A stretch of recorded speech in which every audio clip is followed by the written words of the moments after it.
buenos días, soy Delvis Grisel Ortiz, les doy la bienvenida a otra edición de Delvis Grisel y compañía. Bueno, hoy es un día muy especial para mí, porque el invitado que tengo hoy no ha sido fácil hacerlo llegar hasta aquí. No ha sido fácil. Y la realidad es que hoy dije, ¿sabes qué? A ver si tomándolo por asalto de ahora para ahorita. Digo, tal vez es que siempre lo invito como con mucho tiempo de anticipación y le doy demasiada oportunidad a decirme que no.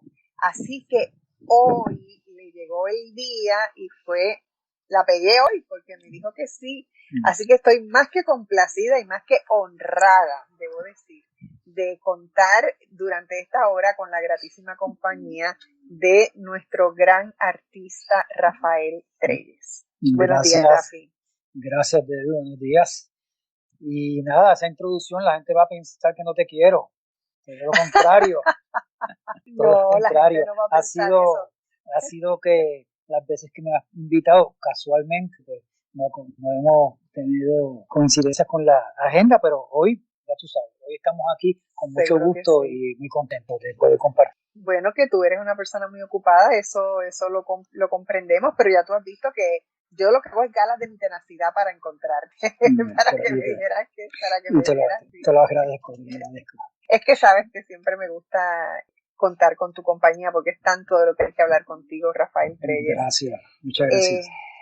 Bueno, Rafi, en el día de hoy yo quiero conversar contigo haciendo como un resumen de cómo todos los sucesos, porque eso es una cosa que yo me pregunto mucho, todos los artistas son personas, me incluyo porque yo también soy artista, de una sensibilidad muy especial. Quiere decir que las cosas nos tocan con mucha más profundidad, con mucha más rapidez, con diferentes tonalidades, texturas, sabores, olores, o sea, no es fácil. Y entonces yo me pregunto, ¿cómo ha tocado a la fibra artística de Rafael Trelles todo lo que hemos estado viviendo en los últimos años? Y yo supongo que tú has recogido una cantidad de información desde María para acá, pasando por los terremotos y ahora la pandemia. Pero antes de hablar de cómo ha impactado todas estas cosas tu arte y lo que estás conceptualizando en este momento, quiero hablar de cómo todo esto te ha impactado a ti como ser humano. ¿Qué cambió? ¿O qué se quedó igual? ¿O qué mejoró? ¿O cómo vibró la cosa para ti? ¿Cómo tú describirías tu proceso personal ante todos estos sucesos que hemos experimentado? Pues, Delvis, mi proceso personal yo creo que se parece mucho, se debe parecer mucho al proceso de todos los puertorriqueños y puertorriqueñas, porque los artistas no diferenciamos realmente. Ha sido muy fuerte porque aunque a nivel personal mi casa se encuentra bien, ¿no? Yo me encuentro bien aquí, tengo una relativa estabilidad, incluso una estabilidad material más o menos. Pero, por ejemplo, te puedo decir que todos estos eventos de María para acá me han tocado con mis padres ya muy viejitos, dependiendo totalmente de mí. Entonces, por ejemplo, el huracán María yo lo pasé en Yauco, que ahí es el pueblo de mi crianza y el pueblo de mis papás. Mi papá encamado y mi madre muy viejita, ¿verdad? Con mucha dificultad para caminar. Yo a cargo de todo ese montaje, yo tuve que dejar a mi esposa acá con mi hijo en San Juan y pasar el huracán allá, ¿no? Luego del huracán, el pueblo de Yauco quedó totalmente aislado por varios días, que no se podía entrar ni salir porque se inundó la autopista. O sea que yo pasé 4 días, 5 días incomunicado, sin saber qué había pasado en San Juan. O sea que fue una situación con mucha dificultad. Te imaginarás, yo con una planta eléctrica, planta así, eléctrica, de estas de diésel, tratando de mantenerla prendida porque mi papá encamado y necesitaba con el respirador y todas esas cosas, necesitaba electricidad. O sea que yo pasé todas las vicisitudes que pasaron muchos puertorriqueños y puertorriqueñas, que tuvieron que quedarse en la calle para conseguir un galón de diésel, hacer largas filas bajo el sol, y la comunidad, pues limpiar parte de la organización, etcétera. Todo esto, pues tratando de mantener la casa de mis padres funcionando para que ellos tuvieran que comer, entonces luego de eso, bueno, en el interín te puedo decir que mi padre fallece luego como al año más o menos fallece, y ahora en el 7 de enero con el terremoto se agrieta la casa de mi madre y yo tengo que ese mismo día correr para allá y traérmela para acá.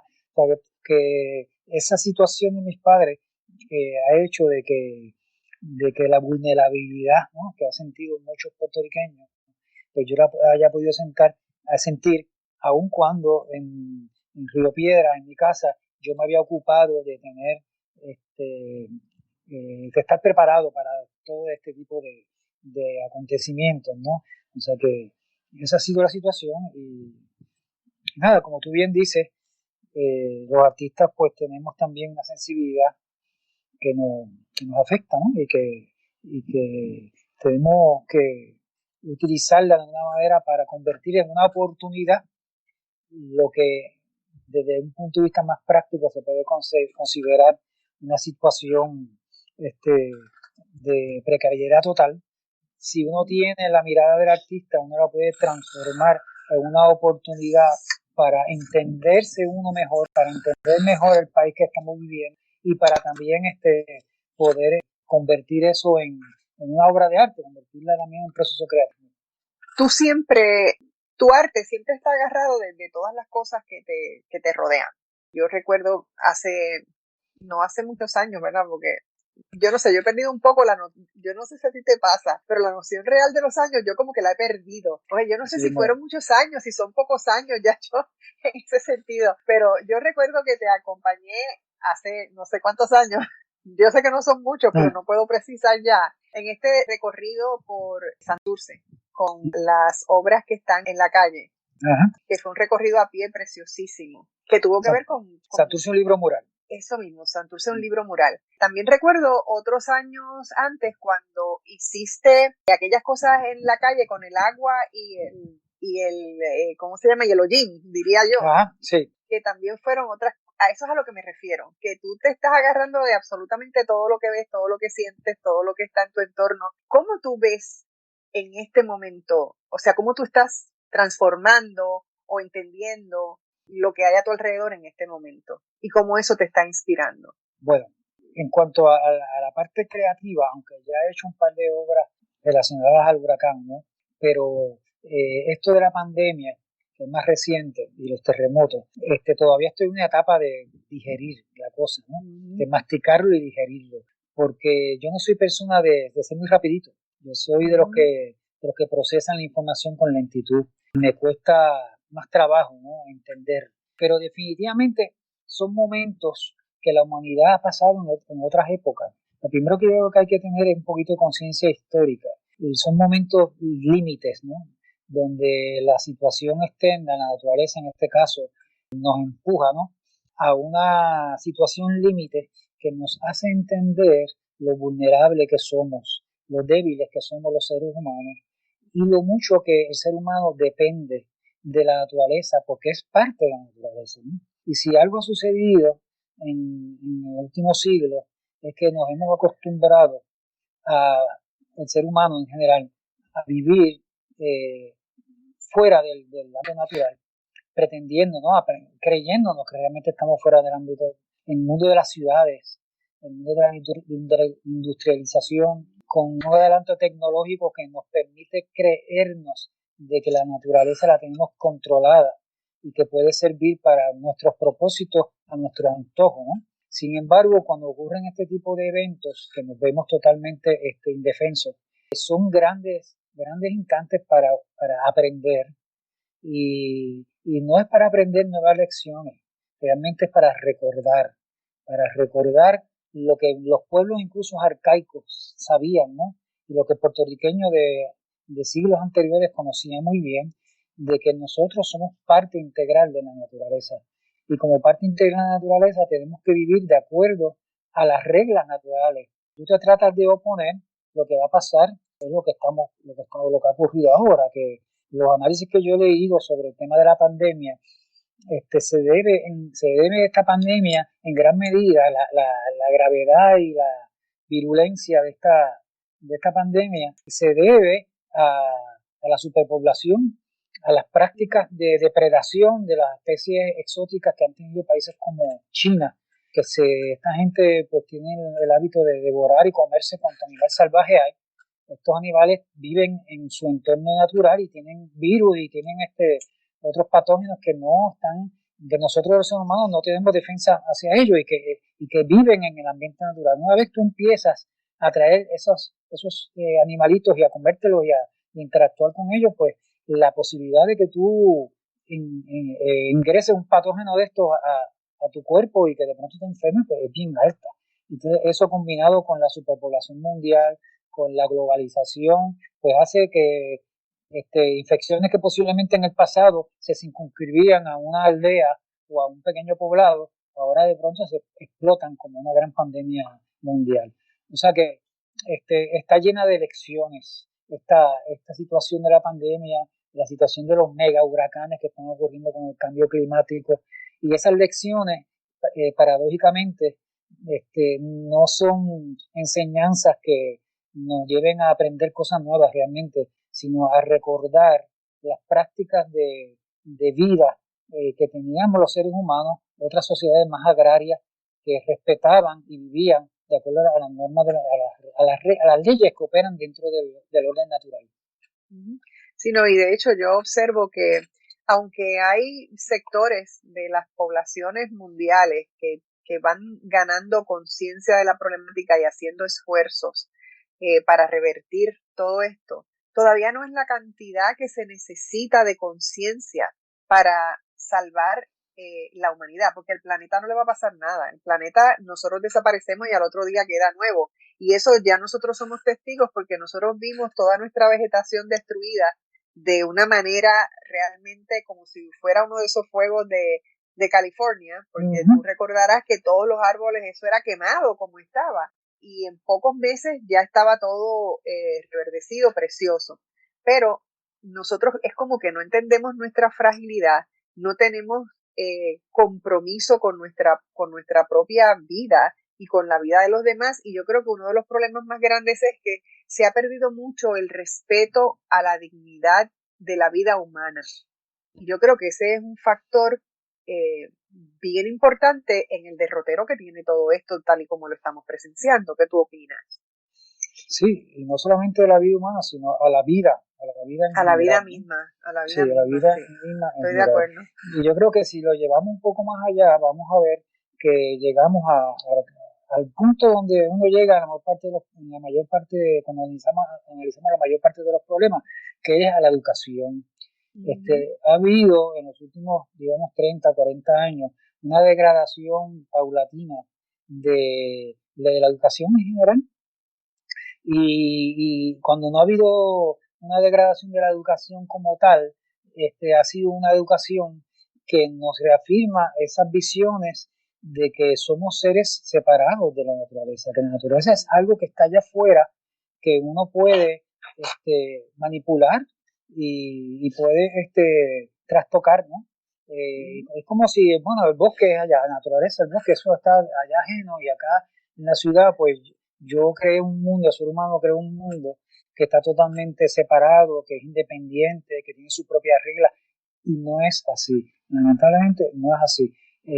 Y quiero hacer un hincapié en un punto, porque tal vez este discurso que estoy trayendo, ¿verdad?, a colación, se puede interpretar como un discurso excluyente, de que hay una dicotomía insalvable entre desarrollo y ecología.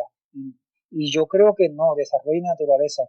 No se trata de eso, no se trata de rechazar el desarrollo económico y retornar a una especie de sociedad primitiva, que rechacemos, ¿no?, los adelantos tecnológicos, sino se trata, por el contrario, de crear un balance, y que ese balance tiene que estar presidido por un conocimiento claro de cómo opera la naturaleza, y poder entonces, pues ahí viene el término que ya está tan manoseado, ¿no?, de crear un sistema económico que sea sustentable. Sustentable. Balance y sustentable. Tengo que interrumpir sí, porque tengo que pausar, pero vamos a regresar con el balance y la sustentabilidad en nuestro próximo segmento. No se vaya nadie, regresamos en breve. Estamos de regreso en Delvis Grisel y compañía. Hoy estoy más que bendecida con la compañía de nuestro queridísimo artista Rafael Trelles. Estamos hablando de cómo Rafael Trelles interpreta estos tiempos y más adelante veremos cómo va esa visión a incorporarse a su trabajo artístico. Me hablabas de sustentable y de balance y sustentabilidad. Así que continúa ampliando ese mensaje, Rafa. Pues yo creo que es importante hablar de la sustentabilidad porque ya es una palabra que hasta los políticos la están usando y ha perdido contenido, ha perdido significado, ¿no? Y sustentabilidad se trata precisamente de que los seres humanos necesitamos, para poder vivir, consumir recursos naturales, consumir alimentos, consumir aire, pero ese consumo tiene que ser sustentable, no puede ser demasiado consumo que, como sabemos, el planeta tiene recursos limitados. No podemos acabar con todos los árboles, porque si acabamos con todos los árboles, pues vaya un momento, pues obviamente que acabamos entonces con el balance ecológico, no hay oxígeno, etcétera, ¿no? No podemos acabar con todos los peces ¿cómo se dice? Del mar, del océano. Y eso pues, nos parece algo tan lógico, ¿no? Que es casi estúpido estar hablando de cosas tan obvias, ¿no? Pero lo que pasa es que el sistema capitalista que estamos viviendo, que es el capitalismo salvaje, no tiene límites. Está fragmentado en diferentes compañías que tienen la competitividad es tal que ellos no lo ven desde el punto de vista integrado, holístico, sino lo ven como que yo necesito pues cumplir con unas metas de productividad este año y voy a pescar tanto y tantos atunes y no ven las consecuencias, ¿no? Porque tienen unas metas inmediatas a corto plazo y no ven las metas a mediano plazo ni a largo plazo. Entonces yo creo que hay que empezar a educar a los niños desde pequeños sobre todo estos temas, ¿no? Donde se ve a la naturaleza como algo finito, donde el ser humano tiene que desarrollar prácticas de consumo que sean sustentables para que el planeta pueda recuperarse y que esos recursos se mantengan continuamente renovados, ¿no? Continuamente renovados. Esto tiene que ver con el arte, aunque parezca que no, porque de lo que estamos hablando es de los puntos de vista ecológicos que miran a la naturaleza y al entorno, a toda la realidad como algo interdependiente. La ecología no solamente se aplica a la comprensión de la naturaleza, se aplica a la comprensión de la realidad como una totalidad, ¿no? Y somos parte de un sistema, un gran sistema que es un planeta que está todo está interconectado, todo es interdependiente. Si afectamos una pequeña parte de ese todo, se va a afectar la totalidad completa. Y asimismo piensa un artista cuando crea una obra de arte. Una obra de arte es una totalidad interdependiente también de elementos formales. Cuando un artista hace una pintura, tiene que tener esa mirada de que no puede trabajar una esquinita de la obra, porque sabe de que la obra es toda la pintura. Cualquier pincelado, cualquier color nuevo, digamos, que tú añadas a una pintura, se altera la totalidad. Y entonces el artista es un artífice que logra ir construyendo un artefacto, por decirlo así, una obra de arte cuya naturaleza es que las partes dependen del todo y el todo dependen de las partes. Y no hay separación, sino hay una interrelación dinámica, donde esos elementos se sostienen uno al otro dinámicamente y el resultado es la obra de arte, que nos parece que está viva, que emana energía, que emana fuerza, precisamente porque está conectada en sus partes, ¿no? Así que de una manera u otra, vivir la vida como la estamos planteando ahora y como se plantea desde el punto de vista ecológico, es vivirla como si fuera una obra de arte, ¿entiendes? Y comprender la realidad como si fuera una obra de arte. ¿Qué nos pasa que no entendemos eso, que de verdad sería tan sencillo? Yo todos los días, mientras más información veo, mientras más cosas observo, me pregunto qué es lo que nos da, qué es lo que hay en nuestra naturaleza humana, que nos da tanto trabajo en entender las cosas que son más simples y que nos llevarían a mejores resultados. Y pienso que, claro, que la ira, la avaricia y la estupidez son tres grandes males. Y eso es parte del problema, Rafi. Y cuando yo pienso, tú hablabas de recursos, ¿verdad? Cuando tú piensas que los recursos económicos del planeta pertenecen a 1% de la población. Cuando yo pienso, por ejemplo, en Jeff Bezos, que tiene dinero que no puede gastar en 10 vidas. Así no y es. entonces yo digo, ¿para qué tú quieres? O sea, ¿qué es lo que hay en esas mentes?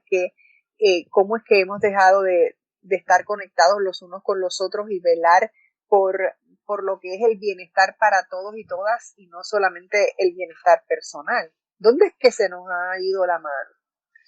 Bueno, estamos viviendo... ¿Cómo tú lo ves? Pues, es que lo que estamos viviendo realmente es la culminación de una ideología que en un momento dado de la historia fue liberadora, ¿no? Que en la modernidad, cuando surge la burguesía, durante el Renacimiento, pues el ser humano necesitaba afirmarse su yo, su individualidad, para poder desarrollarse frente a un sistema medieval que privilegiaba a la nobleza y a la monarquía, ¿no? Si tú no nacías dentro de esa casta de la nobleza o la monarquía, eras simplemente un plebeyo y vivías toda la vida sometido.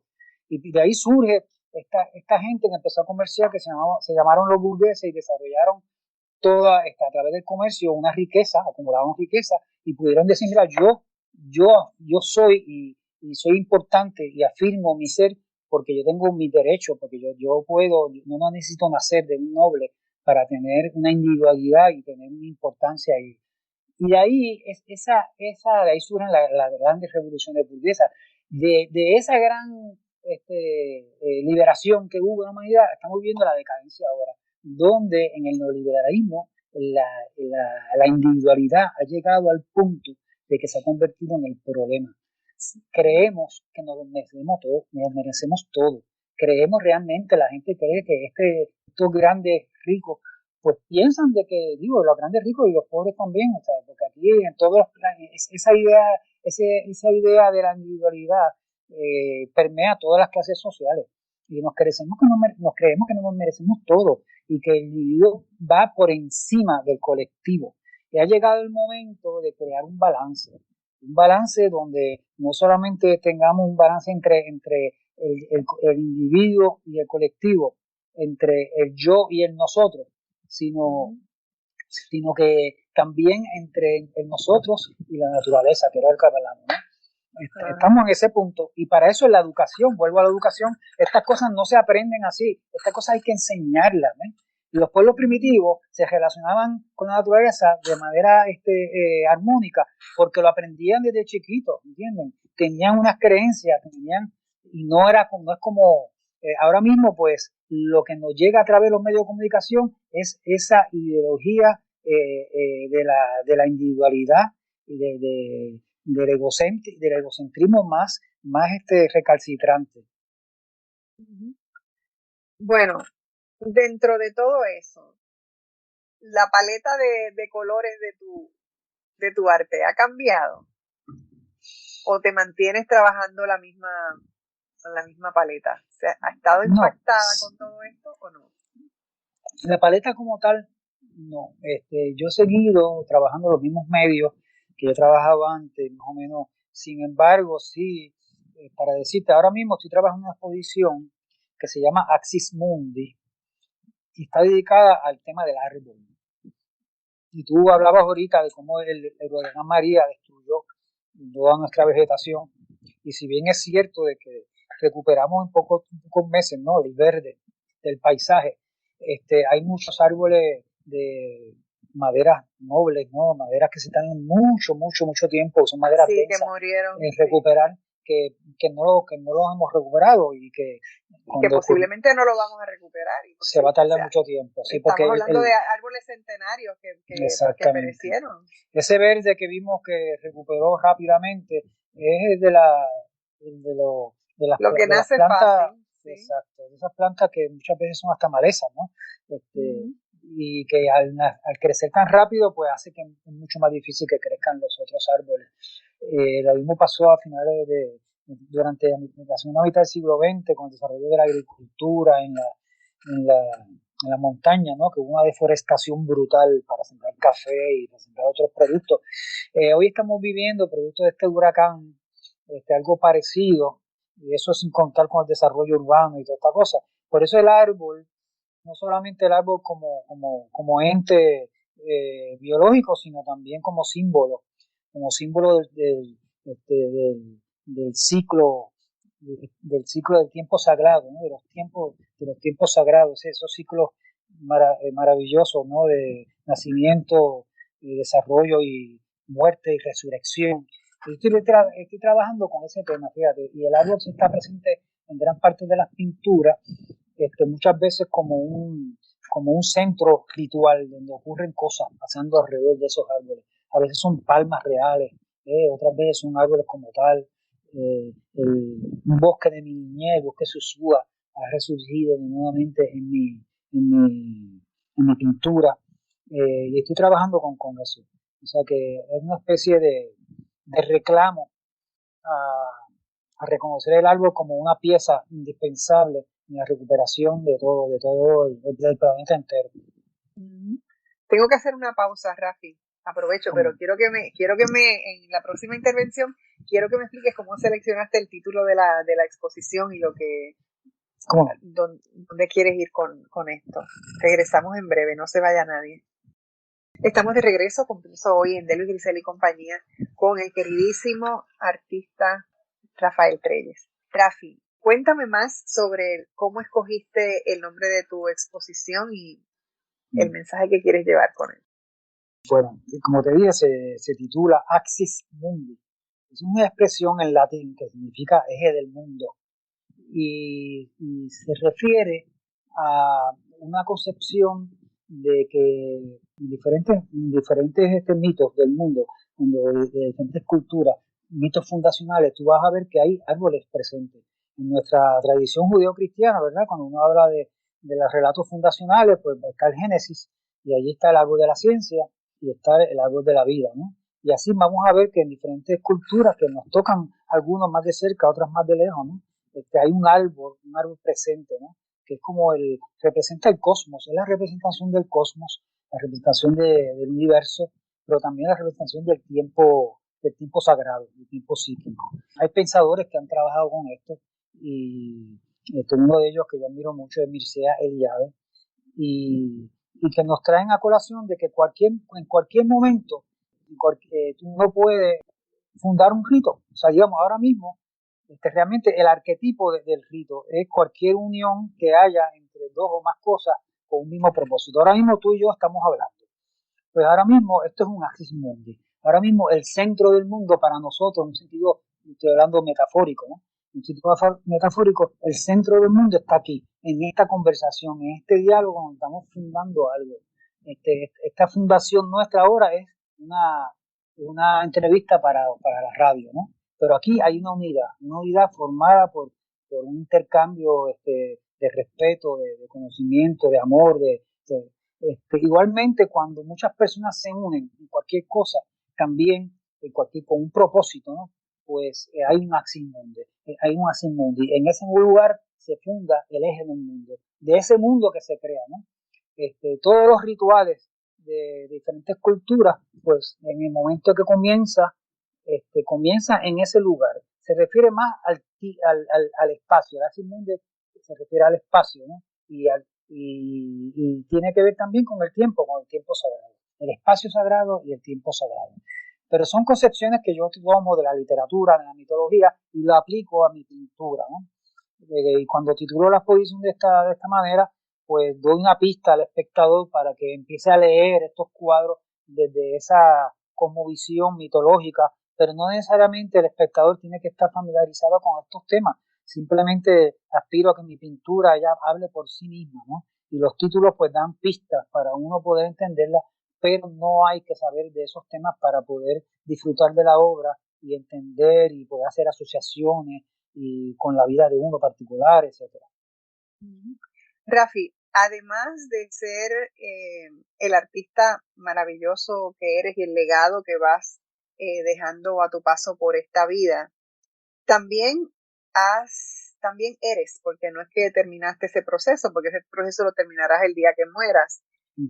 Siempre has sido vocal con las cosas del país y de una presencia absoluta en todos nuestros procesos. No eres el artista que está encerrado en su estudio simplemente dedicado a su obra, sino que tú has hecho una labor importante en términos de comunidades, en términos sociales y también en términos políticos.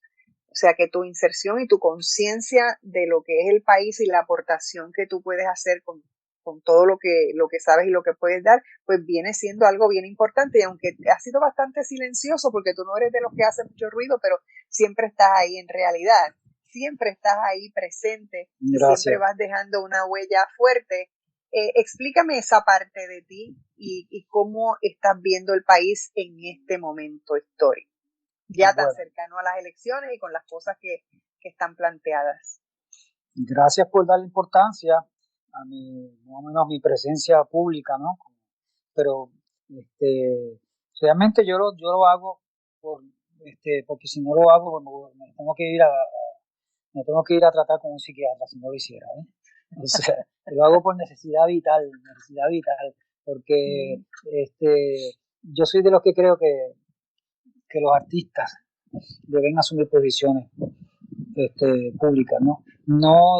Obviamente no le estoy pidiendo que la obra de los artistas esté puesta a servicio de ninguna ideología o de ninguna intención política o social.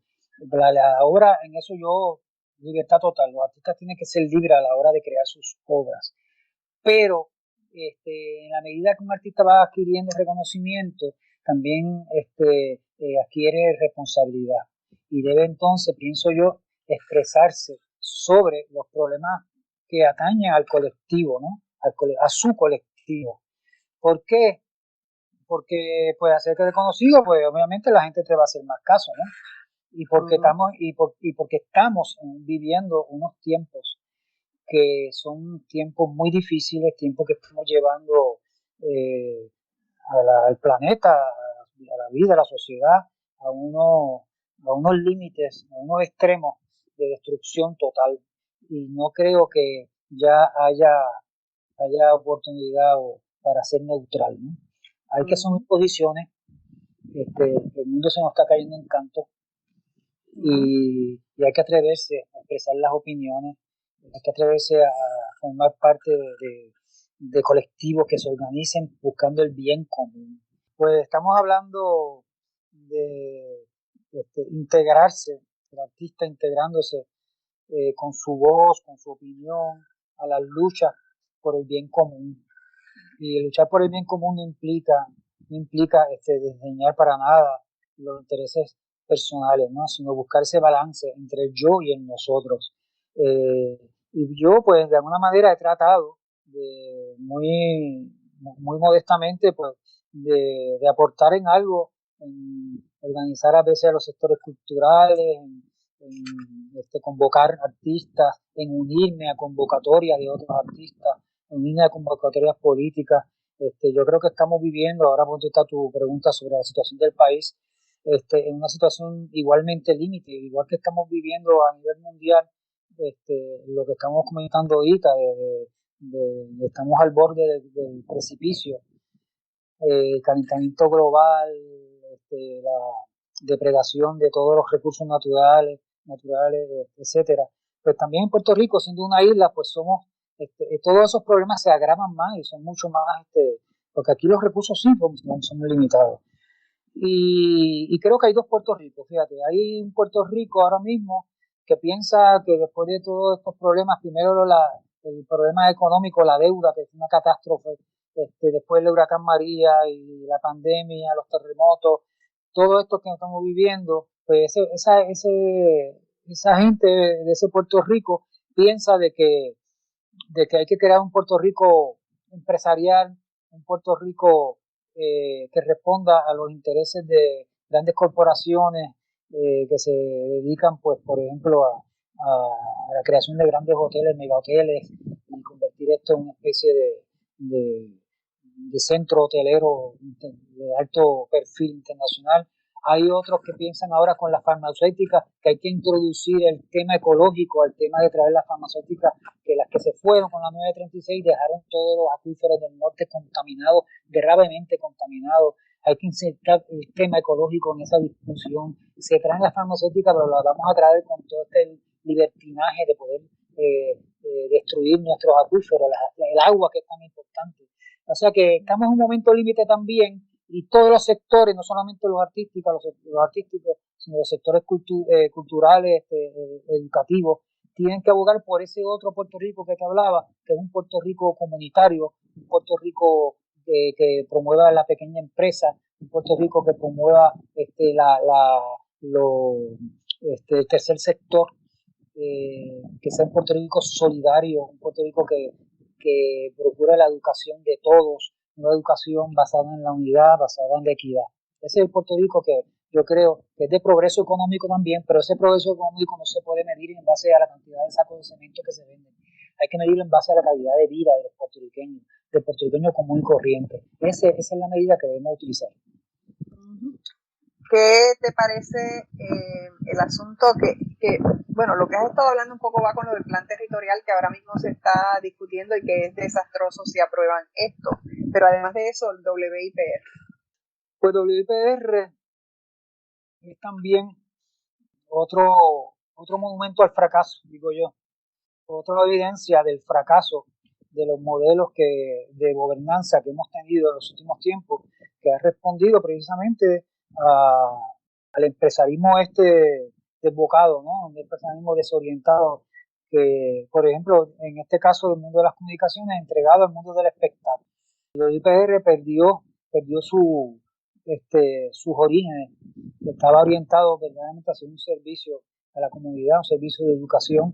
De educación excelente, de excelencia. Exactamente, y que bien se pudo haber modernizado, porque no estamos abogando a regresar a la UPR de hace 40 años atrás. Estamos hablando de que esa modernización del lenguaje de comunicación del UPR no tenía que renunciar al servicio público y entregarse a la televisión comercial, sino simplemente, pues, hay otro ejemplo en el mundo como te digo, de estaciones públicas que se han mantenido con programaciones innovadoras, ágiles, que responden a las nuevas sensibilidades, sin necesidad de sacrificar y entregar el canal a competir, a tratar de competir con las estaciones comerciales. Renunciamos a eso, y entonces, como ha pasado con otras instituciones del país, las vemos decaerse porque el gobierno las abandona y luego las quieren privatizar, disque, porque no funcionan ni sirven, ¿no? Y lo que no funciona es el gobierno, que no funciona este gobierno que ha respondido a los intereses de los partidos políticos, de esos dos grandes partidos políticos que han convertido a la agencia de gobierno, las instituciones, en agencias de empleo funcional que estuviera a servicio del país. Tengo que hacer una pausa, Rafi. Regresamos en breve. Bueno, tenemos como que el plato bien lleno de preocupaciones y de vicisitudes, de ansiedades. La situación de la mujer en Puerto Rico también es algo que en este momento es un tema muy, pero que muy preocupante. Y estamos a unos días de las elecciones, o sea, falta muy poco ya. Ya podemos decir que a unos días de tan poco tiempo que queda para las elecciones. ¿Cómo tú ves ese proceso y el hecho de que en esta elección a la elección se suma una pregunta de plebiscito? ¿Cómo ves tú todo esto? Y me puedes decir algo sobre lo que opinas del asunto en la que se encuentra la mujer en Puerto Rico en estos momentos. Muy complicada la pregunta, pero vamos. Yo creo que hay que ir a votar. Hay que ir a votar no a la estadidad. Me parece que este plebiscito es un engaño total. Le podemos llamar el plebitruco. Es un truco de parte del Partido Nuevo Progresista para llevar sus seguidores a votar, porque muchos estadistas ahora están tan avergonzados de estos 4 años del desastre que ha sido este gobierno, que va a ocurrir como que se quedaron en sus casas, no fueron a votar. Generalmente el votante del Partido Nuevo Progresista no suele cruzar línea de partido, pero cuando está descontento lo que hace es que se quede en la casa. Y los PNP lo saben, por eso no se han inventado este supuesto plebiscito, que realmente no tiene, si gana la estadidad no va a tener ninguna implicación, porque sabemos ya que el Departamento de Justicia le dijo que no, que eso no tiene ningún valor, pero si pierde la estadidad, si gana el no, va a tener una gran importancia. Derrotar la estadidad en este momento puede ser un elemento catártico, ¿no? Sobre todo en Estados Unidos, que la colonia le diga que no al imperio en un momento en que ellos piensan de que es posible, de que nosotros estamos desviviéndonos por la estadidad, yo creo que va a ponerlos a ellos a pensar, ¿no? Y si gana el sí, ¿qué tú si crees gana que el va a sí, ocurrir? si gana el sí, pues no va a pasar nada, porque allá ya sabemos de que los republicanos que tienen hasta ahora el poder no creen en la estabilidad, no le van a dar la estabilidad a Puerto Rico, piensan que Puerto Rico va a ser un estado demócrata. Sí hay que trabajar con el sector progresista del Partido Demócrata, que así ha respondido muy bien a la publicidad que han hecho allá los estadistas, de que ellos piensan de que la estadidad es un asunto de derechos civiles y de que los puertorriqueños hay que darle la estadidad para hacernos iguales. Pero realmente a mí yo no creo ser igual a nadie. O sea, nosotros los puertorriqueños no debemos pensar que queremos ser iguales a nadie.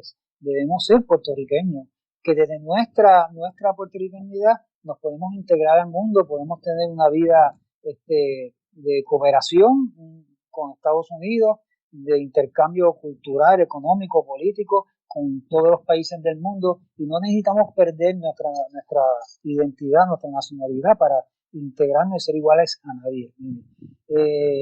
Eso por una parte.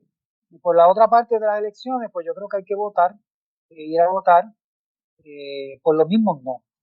Usted vaya a votar, pienso yo, y exhorto a que la gente vaya a votar, pero que no vote por el bipartidismo. Yo le dejo la elección a cada uno, el menú es bastante amplio, hay 6 opciones a la candidatura de la gobernación, que cada cual escoja el suyo, pero que no voten por los mismos, por favor. Necesitamos romper el bipartidismo, ya llevan muchos años en que se han ganado nuestros repudios, han destruido la institucionalidad en Puerto Rico. Las instituciones ya no responden a los intereses del pueblo, responden a los intereses del partido. La división entre un partido y un gobierno se ha borrado por las prácticas de nepotismo y de clientelismo de estos 2 partidos que se han comportado en términos generales como los mismos, ¿no? Así que hay que salir del bipartidismo. Si derrotamos el bipartidismo y a partir de estas elecciones se reorganizan las fuerzas políticas, eso va a ser ganancia. Y sobre el tema de la mujer es fundamental. Realmente el desbalance que estamos teniendo a nivel mundial se debe precisamente al patriarcado. Ha sido el hombre el que ha tenido el poder durante los últimos siglos, y hemos llegado a esta destrucción general del planeta por esa mirada patriarcal, que precisamente, entre otras cosas, pues piensa de que somos algo separado, de que el ser humano es algo separado de la naturaleza y que por lo tanto tenemos el derecho a tomarla y a explotarla como nos dé la gana.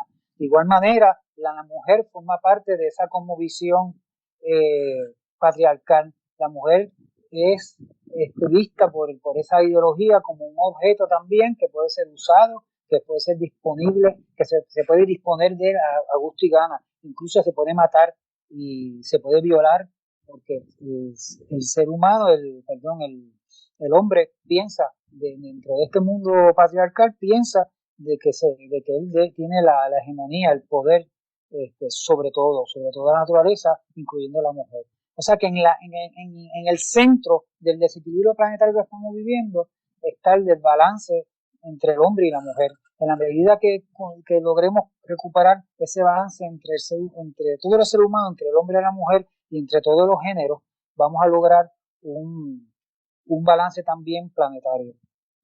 Yo creo que hace falta mucha educación. Mucha educación. Todo esto se puede lograr con la educación.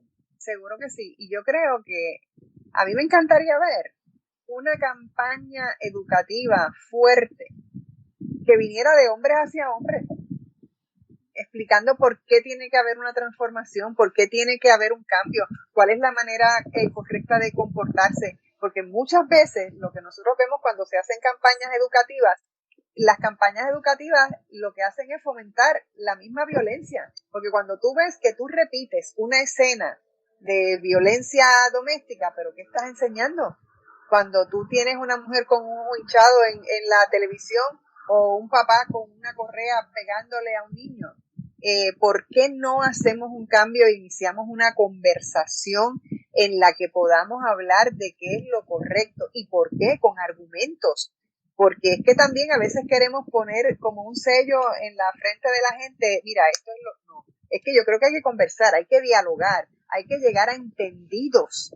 Y si eso no se hace, pues vamos de mal en peor. Y ahora mismo con la pandemia hay que ver cómo han aumentado los feminicidios, cómo yo he hecho entrevistas anteriormente a abogados que trabajan con todo esto y dicen que es alarmante la cantidad de querellas que hay de violencia doméstica porque todo el mundo está en las casas juntos, ¿no?